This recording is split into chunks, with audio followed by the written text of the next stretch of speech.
Welcome, Sexy Wookiees, to another episode of the Sexy Wookiee Squadcast. We are reading Star Wars Master and Apprentice by Kaladi Gray, and this week's chapters is 15 through 22. There is no passion, there is serenity. It's your boy, Sexy Leader. It's your girl, Sexy One. Hey, it's your simp, Sexy Two. Yes, Let's it is. go. It's a girl. What was I supposed to do? I don't know. I was trying to throw you off. You didn't get thrown off. You rolled with it. I identify as a simp, so it's okay. It works. It does. It does. Embrace your true self. For those of you that don't know what a simp is, just go on Urban Dictionary. You'll be fine. Down the rabbit hole. You'll see a picture of me there, but you know it.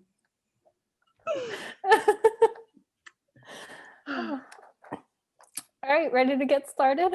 Yeah, we should get started.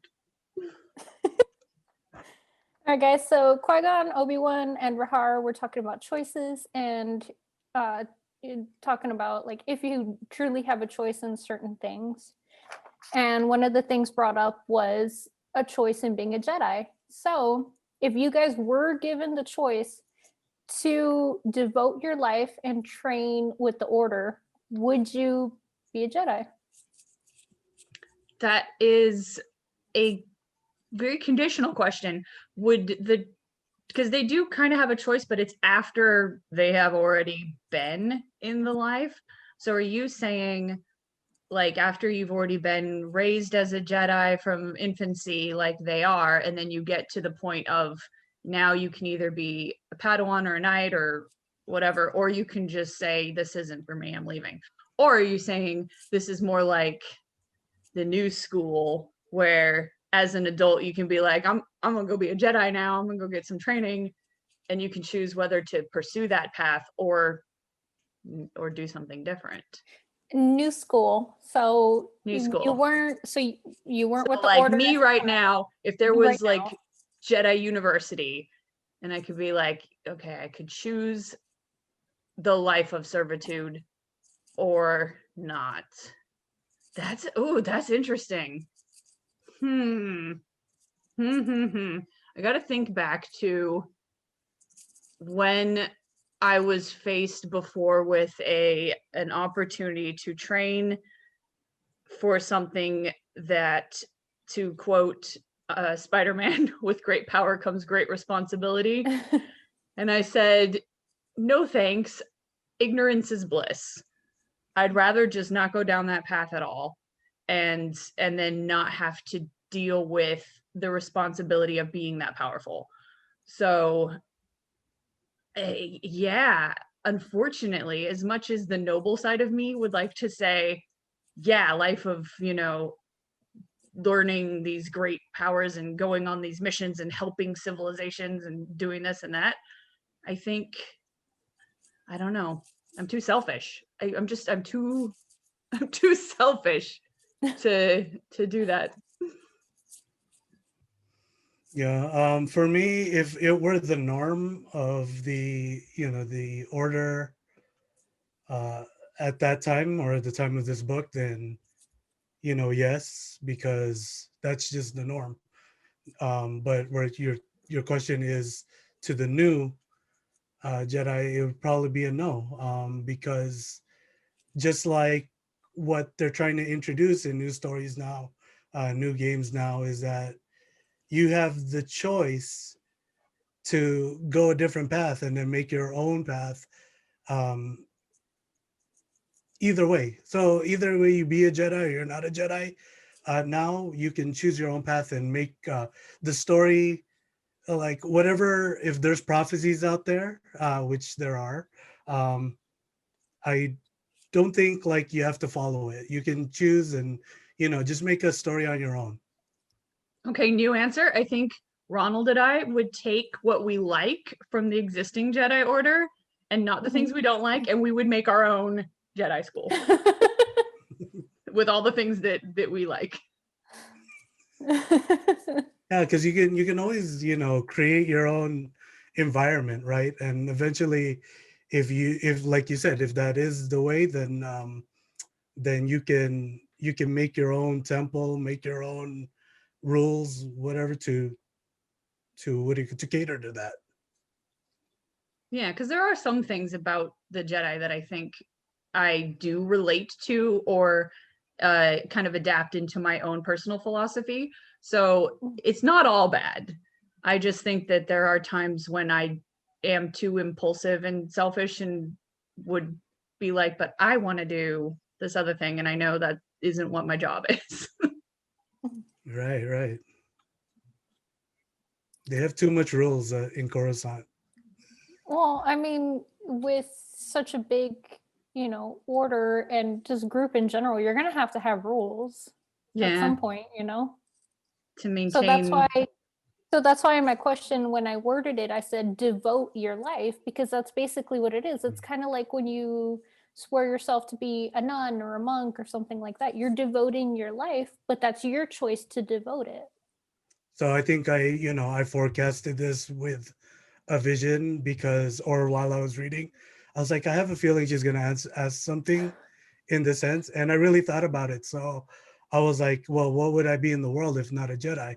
I said, well, the pilots have a great life, so might as well be a pilot if Heck not a Jedi. yes, that's the life right there. And I'm talking about, Okay, and so I'm next talking time I'll about, ask about pilots. and no, and I'm Always talking talk about, about pilots. I'm talking about like, even if it's not, a pilot, whether it's in the First Order, the Empire, the Rebellion, or the Resistance, it would probably be like a random pilot, just a pilot who's just out there, probably a smuggler. What about you, Jazz? You join in the order? I would, because I mean, you guys know me in my work for the last whatever years. And even when I went to school, what I studied was always to do something with helping people. And so I feel like I could do really well if I went to the Jedi Order. I would have no problem devoting my life to that, because I mean, even though they do have their rules in all the like books and comics and shows and movies that I've reread, rewatched, and everything, like there are different personalities within the Jedi, and it's not like they're all super rigid like Obi-Wan. Even Qui-Gon's like, loosen up, man, like take a chill pill.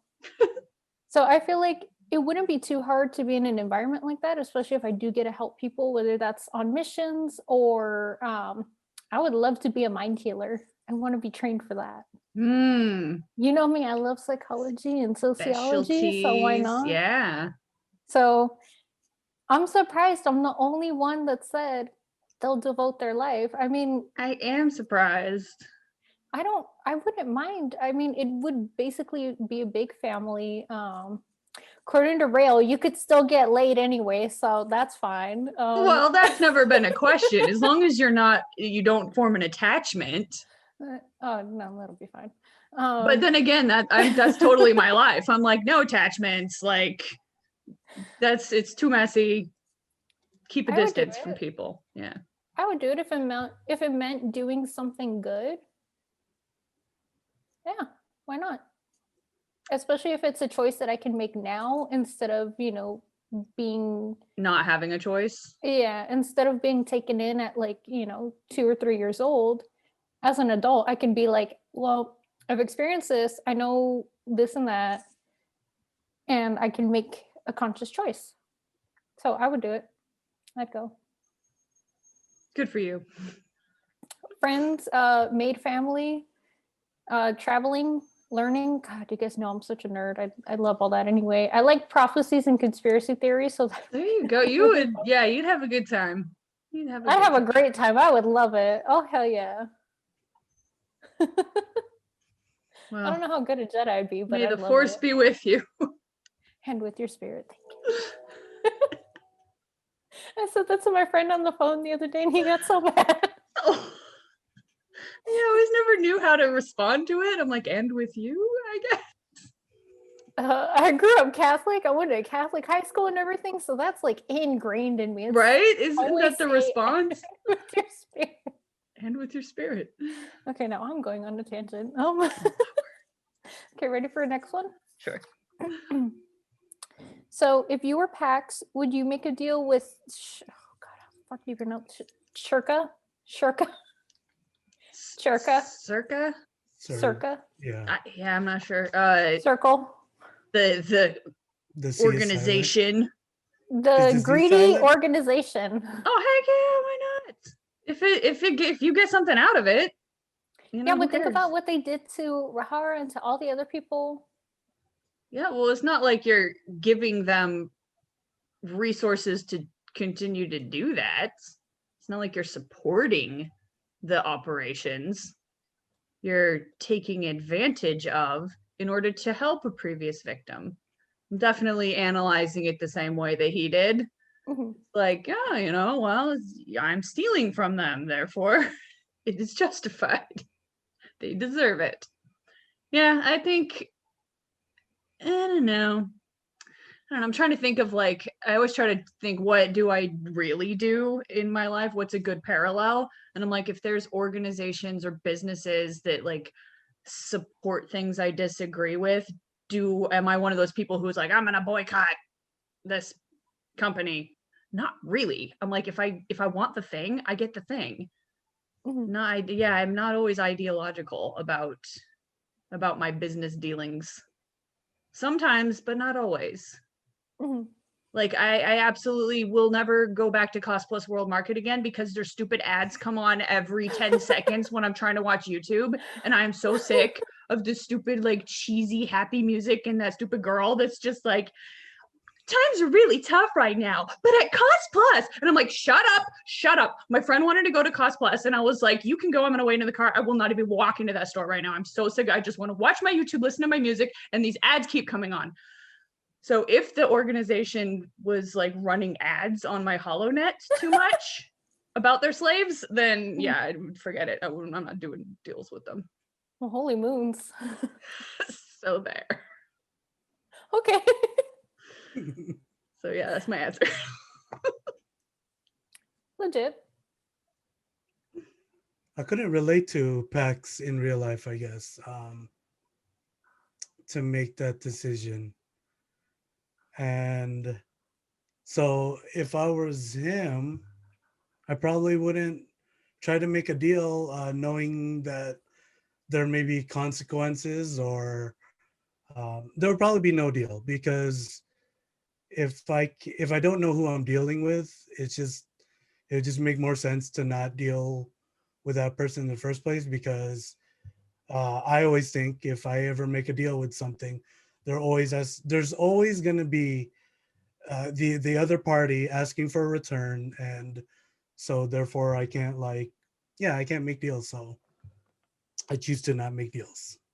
So I wouldn't make a deal with the Circa, Shirka. the Circle. Zarak. Is the C or the Z silent? Probably the C is silent. I'd say Zerka. Yeah, Okay, seems Zerka. about right. I'm kind of split on it because part of me is like, yeah, screw these slavers. Take as much of the money as you can with these fake kyber crystals. Even though like it won't really hurt them, but it'll be like, hey, at least I could give this money to one of their previous slaves. So I would love to do that, but then another part of me is like, oh, but you have to go deal with those terrible people. Yeah. So it's a toss up. I feel like in the end, I'd probably be like, you know what? What's one scam? Their money will just go towards, someone that they did wrong, and at least it's not, it's not like it's compensation or anything, but at least it's like a little bit of Yeah, you here. feel gross about it a little bit, slimy during the deal, but afterwards, better that you have the money and they don't. Especially if it's that many credits. What did he say? Like they can't retire, but they could go on a long, comfortable vacation and refurbish the ship, and it was worth more than their entire haul from Alderaan. So yeah, I mean that's a good deal. So yeah, don't miss out on that. It wouldn't just be going to him, it would be for her too. So I mean, as long as it's not for selfish reasons and it would be for her too, then yeah, I guess even for selfish reasons, go for it. Gotta treat my girl right. So better to take care of number one than to let the company just continue doing what they're doing. Steve Holland and the opposition so far. Why or why not? Like, do I believe their account of what's going on? that there's the blackguards, that they're being framed, that they just want to do innocent pranks and that they would never hurt anyone, that Zerka is evil and that the governance treaty is just terrible. Yeah, I think based on the evidence that we've seen so far, it does line up. I think as Qui-Gon deduced in the book, it's so far the only explanation that seems to fit all of the strange evidence. So it's looking good for their story. I gotta say, I like how this is almost like a Sherlock Holmes book, like a mystery, like all these little evidence and teas and clues and all this, and I'm like sitting here trying to figure it out as I go. Like, just let it play on me. Stop trying to solve the mystery before we get there. But yes, when it comes to this, I think it does line up that they're kind of not incompetent, but not competent enough to pull off the violent tech-based big scale attacks that have been going on, that they are kind of more of a prank or some kind of a demonstration that's more of a messaging rather than destruction. So that is their style. And then just to see kind of how they're operating, that the clothes they wear, the weapons they have, the way they carry them, the way they talk to each other, they don't seem like a military operation that would be able to have somebody on the inside to plant all these kind of traps and things, and that they wouldn't know so much about Rael in order to try to goad him with the slicer dart and that kind of stuff. They just don't seem that well funded or well connected. So they do seem like the smaller fish in this game, but the one that has been taking all the blame. So the question is, and you're Ronald, you thought there's always a bigger fish. You thought that. I saw it in your head. Okay. I set you up for that. That's fine. What was it? Tangent alert, tangent alert. Tangent alert.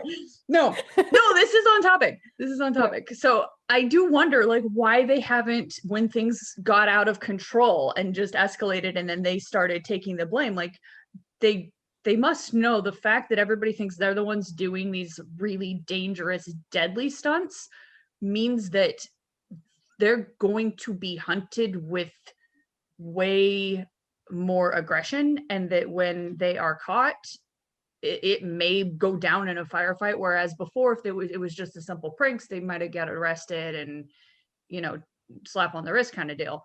But I don't know why they're not coming forward or allowing some of the members that wanted to give themselves up and tell the whole story, like, do that. Like, don't let this go on and keep building and building this case against you that you're going to have a harder time digging yourself out of later. Didn't she have a reason for that though? Yeah, she said something about how even if they went to go turn themselves to go be like, hey, we didn't do this. But I forgot her exact words, but she said something about how Zerka would just still find a way to blame them and that there wouldn't be enough evidence to prove their innocence. So she was like, just don't bother. Yeah, I don't buy that. I don't like that. If they gave themselves up and said, look, here's, like, we're just as much against the violence as you guys. Here's our case. Let's present it in a diplomatic way, or in a court case that's highly publicized. Even if you're bringing a case against us, you're going to hear our message much better than if on a balloon or something. And if we're all locked up and you have access to all of our bases that we've now turned over to you, and these things keep happening, then it's not us. That's provable now, because we are under observation and the things keep happening. So I don't know. Her reason did not satisfy me. I think either she's just dumb or she's lying. So I think it would be better for all of them to join forces with the Pijal people, like the monarchy, and say, look, we may disagree on this treaty, but we're both against the violence, and let's work together to stop this nonsense, and then talk about our disagreements. I don't know. I wish that's what they were doing. but I don't know, they're too scared, maybe. I'll go back to the small fish, big fish thing really quickly. That I think I said it in the last or the first episode of this book was that you keep Pax and Rahara? Rahara. You keep them to catch this bigger fish later on, and I believe it was the opposition that they finally encountered. They didn't catch him, but they encountered him. Um, what my answer relates to you, I was also smiling, is because as reading it, they could be foolish people, but then you can't fool a Jedi. So I also said Detective Qui-Gon was on Detective was Qui-Gon. on the case, and I really look is like um, you need Jedi powers to kind of sense what's going on, and if nobody can kill a Jedi, nobody can fool a Jedi. Um, so I think when it all came down to it, is they're foolish people, but like you said, they're living in caves. They're their supplies are in the caves, and then they get raided every now and then. So they're wondering why and don't know why. So it seems like there has to be something else behind, something like a bigger bad guy behind all of this that is framing them, and they could be telling the truth. But the problem is, like as Obi-Wan, he can't trust them off the bat, being the by the book person that he is. But at the same time, it doesn't seem like foolish, like somebody who's foolish, who's going to believe a foolish person? Mhm. It's like, man, I wish I looked up the Obi-Wan foolish quote, right? The Who's one he more says to Han foolish, the Solo, fool or the fool who follows the him? fool who follows him, right? So great. I think with Qui-Gon, he's already on top of it. He already knows, kind of like, oh, I see what's going on. I see the bigger picture. Um, why he's going to bring the Jedi Council and the Chancellor into this. When I read it, I said, oh, great. It sounds like a great idea to do that. But I feel like Qui-Gon is just going to drop the ball on all of them and just be like, this is you. This is you. Like, he's going to start like, I He's feel gonna like figure it out Qui-Gon already himself. knows and we don't know yet. Mm. And that's why I got really excited when he was like, I'm going to bring all these people in just to show them that my way, my Jedi way of thinking is the right way. But let me not get too far off from what the question was. Um, I think the opposition is just a pawn in the greater, and we don't even know who the black uh, Guards. the black guards who they even are yet. Um, but they seem a little bit fishy, but it's something they still need to investigate. So So it Mhm. sounds yeah, like you don't believe Holland in the opposition. no, I don't. No, it's not that. Like I said, it's like I have a Qui-Gon He feeling believes that, Qui-Gon. yeah, I believe in Whatever Qui-Gon. Qui-Gon And thinks, Ronald's gonna agree with. Um, I believe there's at least like some extent of truth because why are they living in some dingy ass cave? Um, why is it that even though they have weapons, like they look clearly uncomfortable and like they have no idea what they're doing? So if I were to see that, I'd automatically be like, you were the one who was about to kill the princess the other night. Like, I don't know. I wouldn't trust you to take out my fucking foot. So But keep in mind, they're also supposedly actors, so they could just be pretending to not know what they're doing. yeah, to an extent, but I mean, especially like in our own history in, here on Earth, there's so many histories and stories about oppression and, governments just trying to silence out the population that they're like, we don't like you. We don't like your existence. Like how she said that the moon's population accounts for Mhm. 1/4 of the total Pajal, but back on Pajal, they're like, oh no, there's very few people there. So that immediately I was like, okay, I'm starting to believe it now because, why would why would the moon's population make that up? Like, there's literally no point to that. Yeah. And I'm just like, you know what? Governments like to cover stuff up all the time. This is why I like conspiracy theories. Not that I always believe in them, but I'm like, there's Especially when it comes to the moon. So I'm just, you know what? I'm just like, I believe you, but at the same time, I'm not going to be like, hey, I believe you, I'm 100% on your side. It's like, okay, I believe your story, but I want evidence. I want to see, are you really being framed? Find more evidence as to, other things that they've been saying. So I believe you, but I want more evidence. I want to be able to really prove what you're saying. There was a phrase used in the treaty, and to outsiders, Obi-Wan and Qui-Gon were like, this doesn't mean anything. And she's like, yes, but to us Pajali people, this means forever and ever and ever, because the sun and the moon are, connected. So it's phrasing like that to an outsider, it could just be like, what? That's fine. Like, we're used to US legalese, but if we were trying to read legalese from another country, who's to say that we're not going to misinterpret it, So that's why I feel like there would be some truth to it. I don't know if 100%, but to an outsider, they could use phrases and wording that they're just like, what? This is fine. But then the actual people are like, no, this is not fine. And then just based on the way that Zerka has really, really been there, and it just seems really ingrained themselves in politics here. After seeing that firsthand, I'd be like, I kind of believe what she's saying about that part. They've got a case for. Yeah. And then, I mean, you guys know me, I love legal documents, I love loopholes, I love wording, things like that. So okay, wait, do you actually read the terms and conditions before clicking I accept on everything that you download? No, but if it's an actual legal document, I read that like crazy. Okay. No, if it's on my computer, I don't give a shit. They have my soul, they have my information. Like, I agree, I consent, whatever. Yeah, my FBI agent already hates me for all the stupid stuff I look at and read. Why did you the computer people are just probably like, this loser we don't have to worry about. But no, if it's actual legal documents, I'm reading it, highlighting, taking notes, all that fun stuff. So thinking from that perspective, I'm just like, I could see how words could be misinterpreted and misread. Yeah. So to the average person, we could read something and be like, oh, that sounds fine. But then someone who's been studying it for years could be like, are you guys daft? Like, that clearly means something else. And we're just like, oh. Yep. And if that's the case, take another pass at that document, like at the agreement, and problem solved.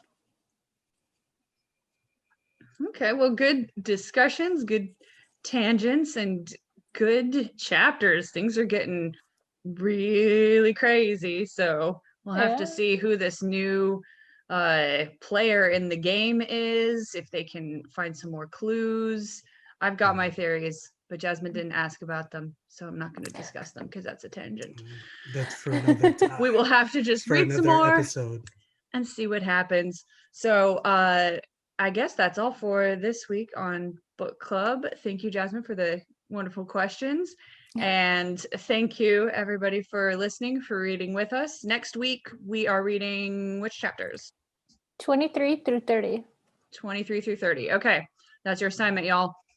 So let's read, let's think about it. Let's make our predictions on all of the prophecies, because you know that's probably going to be a question. And otherwise, have a wonderful week, and we will see you all on social media and on our YouTube next week. So that's it for us now. Sexy Wookiees out. Sexy Wookiees. Wookiees. And away.